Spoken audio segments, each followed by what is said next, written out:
ओम शांति। आज 20 दिसंबर 2025 के बाबा के अनमोल मधुर महावाक्य सुनेंगे। आज की मुरली में बाबा सतगुरु के रूप में हम बच्चों को शिक्षा भी दे रहे हैं, श्रीमत भी दे रहे हैं और रियलाइजेशन भी दे रहे हैं। बाबा यही रियलाइजेशन देते हैं, सतगुरु और गुरु में क्या अंतर है। बाबा कहते सतगुरु सच्चा है, ज्ञान देते हैं और सदगति कराते हैं। दुनिया के अंदर अनेक गुरु है, वह गंगा स्नान कराने ले जाएंगे, परंतु उनको पतित पावन नहीं कहा जाता है, कथा सुनाते हैं।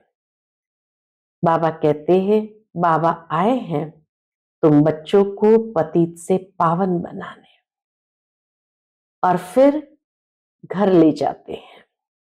तो इसलिए तुम बच्चों को ऐसा अभ्यास करना है जो सदा देही अभिमानी बने रहो। साथ ही साथ बाबा कहते हैं सतगुरु ही हमारी तकदीर ऊंच बनाते हैं, तो तुम्हें बहुत बहुत रॉयल होना चाहिए। ड्रामा के प्लान अनुसार इस समय बाबा कहते प्रकृति को भी बहुत जोर से गुस्सा आया है, इसलिए अर्थक्वेक होगी, फैमिन पड़ेगी, अनेक आत्माएं शरीर छोड़ेगी। तो इसमें किसी का भी दोष नहीं है, क्योंकि ये भी ड्रामा में नोंदा हुआ है। तो सुनते हैं आज के बाबा के अनमोल मधुर महावाक्य। ओम शांति। मीठे बच्चे, सतगुरु आया है तुम्हारी ऊंची तकदीर बनाने, तो तुम्हारी चलन बहुत बहुत रॉयल होनी चाहिए। आज की मुरली से प्रश्न है, ड्रामा का कौन सा प्लान बना हुआ है, इसलिए किसी को दोष नहीं दे सकते हैं। उत्तर है, ड्रामा में इस पुरानी दुनिया के विनाश का प्लान बना हुआ है, इसमें कोई का दोष नहीं है। इस समय इसके विनाश के लिए प्रकृति को जोर से गुस्सा आया है। चारों ओर अर्थक्वेक होगी, मकान गिरेंगे, फ्लड आएगी, अकाल पड़ेगा।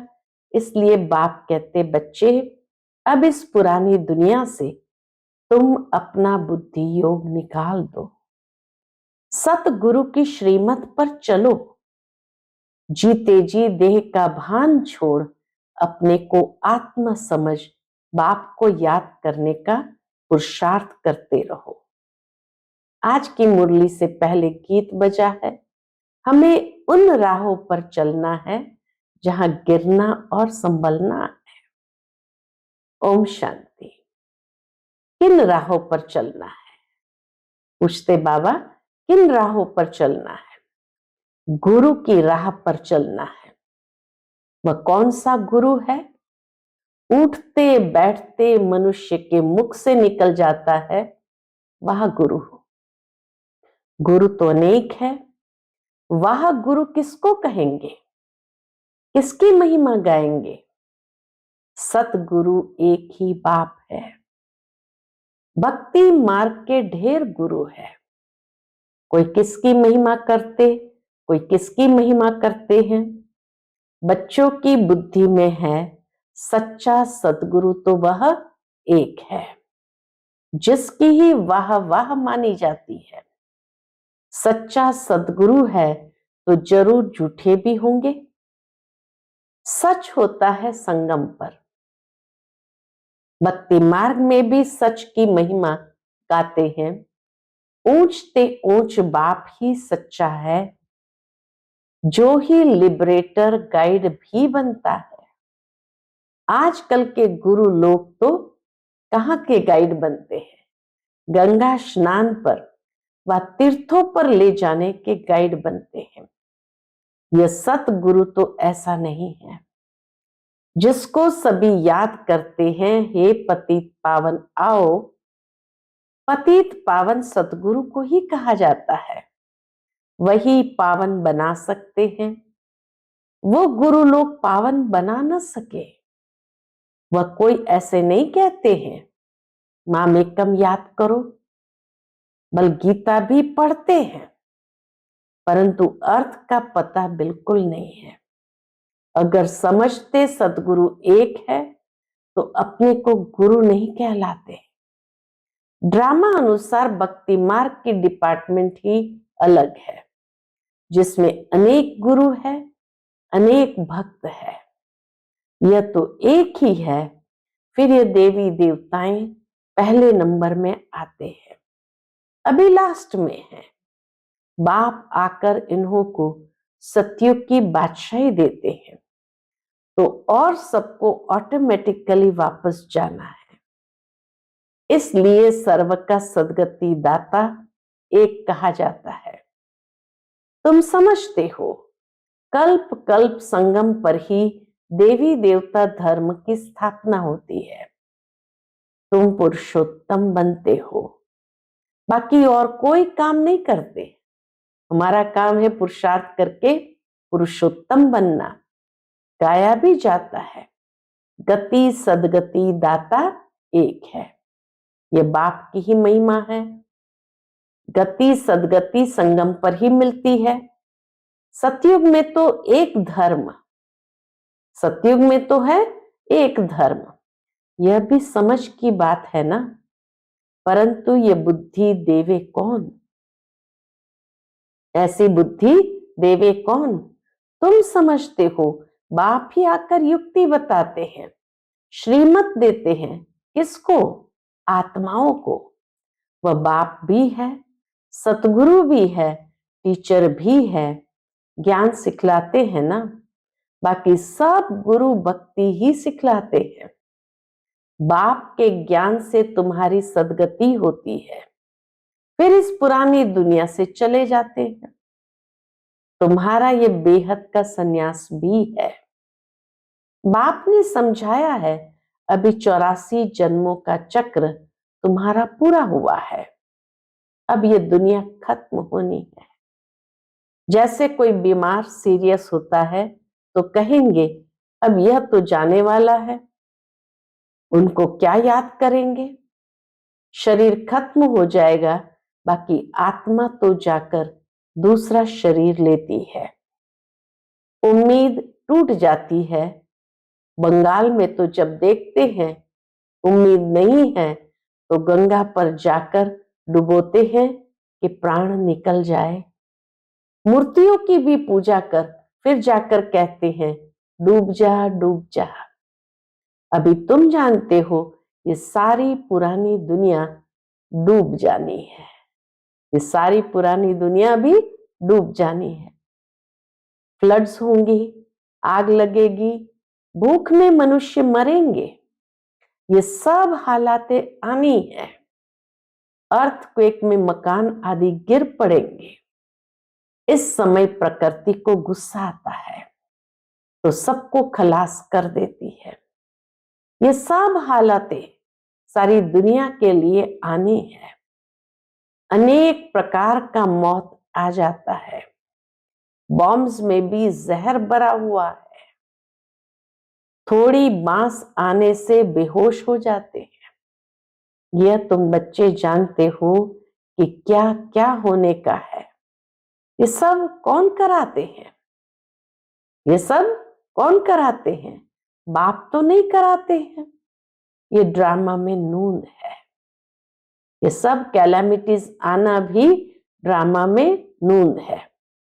कोई पर दोष नहीं देंगे। ड्रामा का प्लान बना हुआ है। पुरानी दुनिया से फिर नई दुनिया जरूर होगी। नेचुरल कैलामिटीज आएगी, विनाश होना ही है। इस पुरानी दुनिया से बुद्धि योग हटा देना है। इसको ही बेहद का सन्यास कहा जाता है। पुरानी दुनिया से बुद्धि का योग हटा देना, इसी को ही बाबा कहते बेहद का सन्यास कहा जाता है। अब तुम कहेंगे वाह सतगुरु वाह, जो हमको ये रास्ता बताया बच्चों को भी समझाते हैं, ऐसी चलन नहीं चलो जो उसकी निंदा हो, सतगुरु की निंदा हो। तुम यहां जीते जी मरते हो, देह को छोड़ अपने को आत्मा समझते हो। देह से न्यारी आत्मा बन बाप को याद करना है, यह तो बहुत अच्छा कहते हैं। वाह सतगुरु वाह, पारलौकिक सतगुरु की ही वाह वाह होती है। पारलौकिक सतगुरु की ही वाह वाह होती है। लौकिक गुरु तो ढेर है, सतगुरु तो एक ही है, सच्चा सच्चा, जिसका फिर भक्ति मार्ग में भी नाम चला आता है। सारी सृष्टि का बाप तो एक ही है, नई सृष्टि की स्थापना कैसे होती है यह भी किसको पता नहीं है। शास्त्रों में तो दिखाते हैं प्रलय हो गई, फिर पीपल के पत्ते पर श्री कृष्ण आया। अभी तुम समझते हो पीपल के पत्ते पर कैसे आएगा। श्री कृष्ण की महिमा करने से कुछ फायदा नहीं होता। तुम्हें अब चढ़ती कला में ले जाने के लिए सतगुरु मिला है। कहते हैं ना, चढ़ती कला तेरे भाने सर्व का भला। तो रूहानी बाप आत्माओं को बैठ समझाते हैं।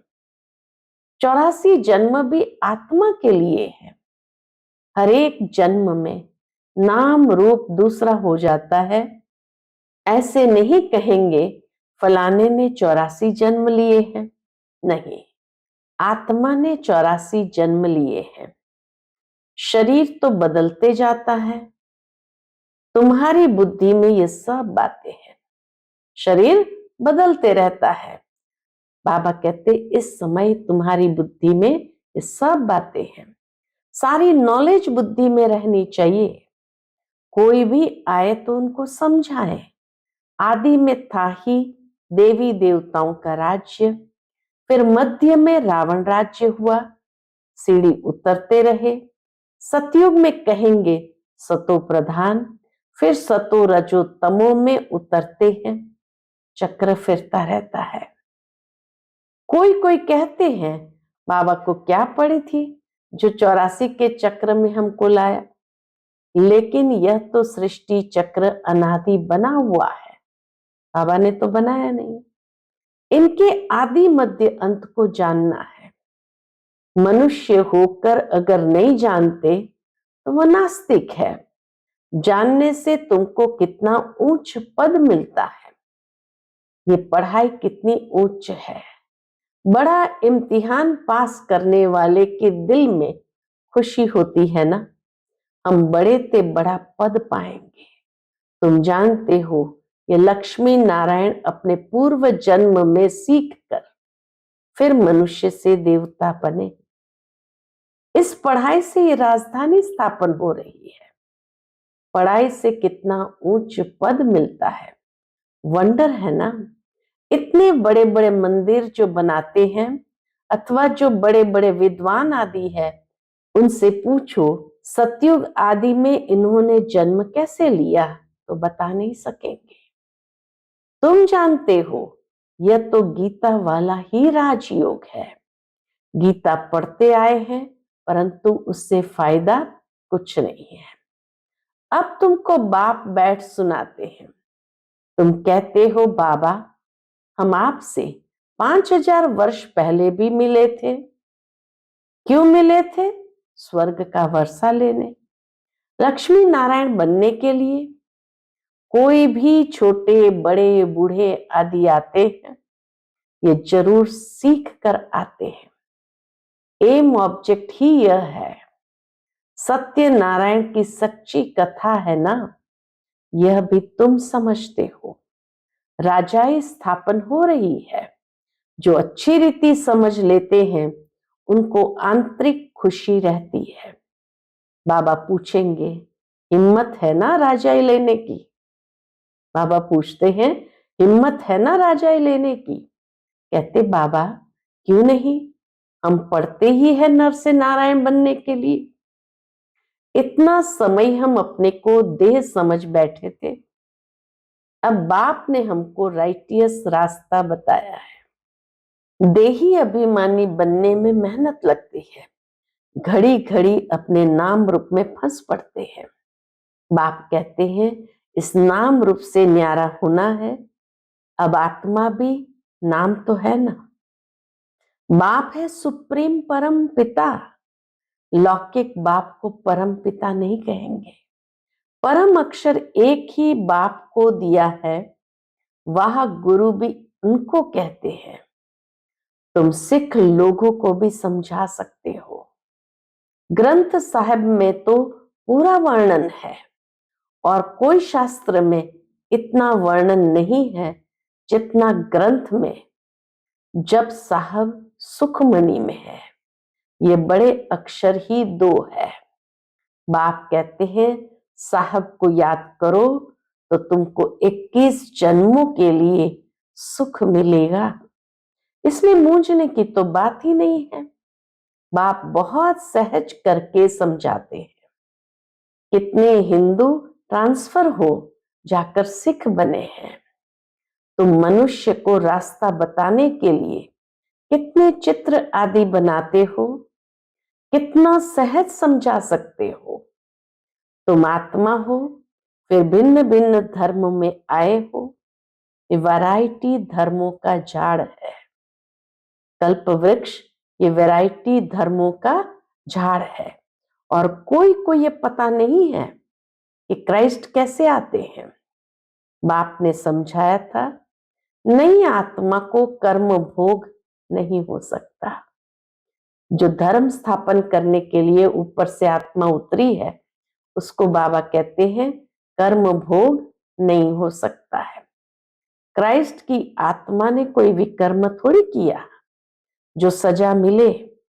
वह तो सतो प्रधान आत्मा आती है, जिसमें आकर प्रवेश करती है उनको क्रॉस आदि पर चढ़ाते हैं, क्राइस्ट को नहीं। वह तो जाकर दूसरा जन्म ले बड़ा पद पाती है। पोप के भी चित्र है। जिसने धर्म स्थापन किया वो उस धर्म की पालना भी करते हैं, इसलिए बड़े पद पर जाते हैं ताकि उसकी पालना कर सके। और बड़ा पद कौन सा है? पोप का। तो इसलिए बाबा कहते पोप के भी चित्र है। इस समय ये सारी दुनिया बिल्कुल ही वर्थ नॉट अ पेनी है। तुम भी थे वर्थ नॉट अ पेनी। बाबा कहे तुम भी थे, अब तुम वर्थ अ पाउंड बन रहे हो। ऐसे नहीं कि उन्हों के वारिस पिछाड़ी में खाएंगे, कुछ भी नहीं। तुम अपने हाथ भरपूर कर जाते हो, बाकी सब हाथ खाली जाएंगे। तुम भरपूर होने के लिए ही पढ़ते हो। यह भी जानते हो जो कल्प पहले आए हैं वही आएंगे। थोड़ा भी सुनेंगे तो आ जाएंगे, सब इकट्ठे तो देख भी नहीं सकेंगे। तुम ढेर प्रजा बनाते हो, बाबा सबको थोड़ी देख सकते हैं। थोड़ा बहुत सुनने से भी प्रजा बनते जाते हैं, तुम गिनती भी नहीं कर सकेंगे इतने बाबा के बच्चे बनेंगे। तुम बच्चे सर्विस पर हो, बाबा भी सर्विस पर है। बाबा सर्विस बिगर रह नहीं सकते। रोज सुबह को सर्विस करने आते हैं। शिव बाबा रोज सुबह सुबह परमधाम से सर्विस करने आते हैं। सत्संग आदि भी सुबह को करते हैं। दुनिया में लोग सत्संग आदि भी सुबह को करते हैं। उस समय सबको फुर्सत होती है। बाबा तो कहते हैं तुम बच्चों को घर से बहुत सवेरे भी नहीं आना है और रात को भी नहीं आना चाहिए, क्योंकि दिन प्रतिदिन दुनिया बहुत खराब होती जाती है। बाबा कैसे बाप बन करके सब बच्चों का ख्याल भी करते हैं। इसलिए गली गली में सेंटर ऐसा नजदीक होना चाहिए जो घर से निकल सेंटर पर आए, सहज हो जाए। तभी तो बाबा ने कहा है कि गली गली में सेंटर खुलेंगे, तुम्हारी वृद्धि हो जाएगी तब राजधानी स्थापन होगी। बाप समझाते तो बहुत सहज है, ये राजयोग द्वारा स्थापना कर रहे हैं, बाकी ये सारी दुनिया होगी ही नहीं। प्रजा तो कितने ढेर बनती है, माला भी बननी है। मुख्य तो जो बहुतों की सर्विस कर आप सामान बनाते हैं, वही माला के दाने बनते हैं। लोग माला फिरते हैं, परंतु अर्थ थोड़ी समझते हैं। बहुत गुरु लोग माला फेरने के लिए देते हैं कि बुद्धि इसमें लगी रहे। काम महाशत्रु है, दिन प्रतिदिन बहुत कड़ा होता जाएगा। दिन प्रतिदिन काम विकार भी बहुत कड़ा होता जाएगा। तमो प्रधान बनते जाते हैं। ये दुनिया बहुत गंदी है। बाप को बहुत कहते हैं, बहुत तंग हो गए हैं। कई बच्चे क्या कहते हैं भगवान को, हम तो बहुत तंग हो गए हैं, जल्दी सतयुग में ले चलो। बाप कहते धीरज धरो, स्थापना होनी ही है, ये खात्री है, ये खात्री ही तुमको ले जाएगी। बच्चों को यह भी बताया है, तुम आत्माएं परमधाम से आई हो, फिर वहां जाना है, फिर आएंगे पाठ बजाने, तो परम धाम को याद करना पड़े, परम धाम को याद करना पड़े। बाप भी कहते हैं, माम एकम याद करो तो विकर्म विनाश होंगे। यही पैगाम सभी को देना है, और कोई पैगंबर मैसेंजर आदि है नहीं, और कोई पैगंबर मैसेंजर आदि है नहीं। वे तो मुक्ति धाम से नीचे ले आते हैं, फिर उनको सीढ़ी नीचे उतरना है। जब पूरे तमो प्रधान बन जाते हैं, तब फिर बाप आकर सबको सतो प्रधान बनाते हैं। तुम्हारे कारण सबको वापस जाना पड़ता है, क्योंकि तुमको नई दुनिया चाहिए ना, इसीलिए वे दुनिया परिवर्तन होनी है। यह भी ड्रामा बना हुआ है। बच्चों को बहुत नशा रहना चाहिए। इतना ऊंचा ज्ञान ऊंचे ते ऊंचे बाप देते हैं, तो कितना नशा रहना चाहिए। अच्छा, मीठे मीठे सिक्के दे बच्चों प्रति माता पिता बाप दादा का याद प्यार और गुड मॉर्निंग। रूहानी बाप की रूहानी बच्चों को नमस्ते। हम सब रूहानी बच्चों की रूहानी माता पिता बाप दादा को याद प्यार, गुड मॉर्निंग और नमस्ते नमस्ते। शुक्रिया बाप दादा, शुक्रिया। आज की मुरली से धारणा के लिए मुख्य सार है, पहली पॉइंट, इस देह के नाम रूप से न्यारा होकर देही अभिमानी बनना है। ऐसी चलन नहीं चलनी है जो सतगुरु की निंदा हो। दूसरी पॉइंट, माला का दाना बनने के लिए बहुतों को आप समान बनाने की सेवा करनी है। आंतरिक खुशी में रहना है कि हम राजाई लेने के लिए पढ़ रहे हैं। यह पढ़ाई है ही नर से नारायण बनने की। आज का बाप दादा का मधुर वरदान हम बच्चों के प्रति है, निरंतर याद द्वारा अविनाशी कमाई जमा करने वाले सर्व खजानों के अधिकारी भव। निरंतर याद द्वारा अविनाशी कमाई जमा करने वाले सर्व खजानों के अधिकारी भव। निरंतर याद द्वारा हर कदम में कमाई जमा करते रहो, तो सुख शांति आनंद प्रेम इन सब खजानों के अधिकार का अनुभव करते रहेंगे। कोई कष्ट अनुभव नहीं होंगे। संगम पर ब्राह्मणों को कोई कष्ट हो नहीं सकता। यदि कोई कष्ट आता भी है तो बाप की याद दिलाने के लिए, यदि कोई कष्ट आता भी है तो बाप की याद दिलाने के लिए। जैसे गुलाब के पुष्प के साथ कांटा उनके बचाव का साधन होता है, वैसे ये तकलीफें और ही बाप की याद दिलाने के निमित्त बनती है। इसलिए बाबा कहे कष्ट को कष्ट अनुभव नहीं करो। आज का स्लोगन है, स्नेह रूप का अनुभव तो सुनाते हो, अब शक्ति रूप का अनुभव सुनाओ। स्नेह रूप का अनुभव तो सुनाते हो, अब शक्ति रूप का अनुभव सुनाओ। आज का अव्यक्त इशारा, अब संपन्न व कर्मातीत बनने की धुन लगाओ।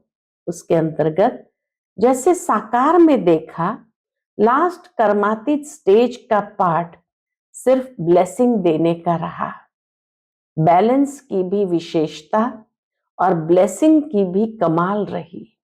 ऐसे फॉलो फादर, सहज और शक्तिशाली सेवा यही है। अब विशेष आत्माओं का पार्ट है ब्लेसिंग देने का, चाहे नैनों से दो, चाहे मस्तक मणि द्वारा। ब्लेसिंग सबको देते चलो। अच्छा, ओम शांति।